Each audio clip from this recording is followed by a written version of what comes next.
You are looking at Julian's pronunciation guide, where we look at how to pronounce better some of the most mispronounced words in the world, like this other curious word. But how do you say what you're looking for today? Let's learn once and for all how to pronounce the name of this disease. If you want to learn more medical terms, it looks like I'm developing a disease myself. Not this one though. The English pronunciation here in British English: Steatohepatitis. Steatohepatitis.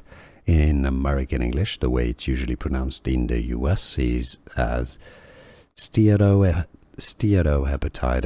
Steatohepatitis, it's a liver disease. If you want to learn more, stay tuned. Steatohepatitis. And now you know.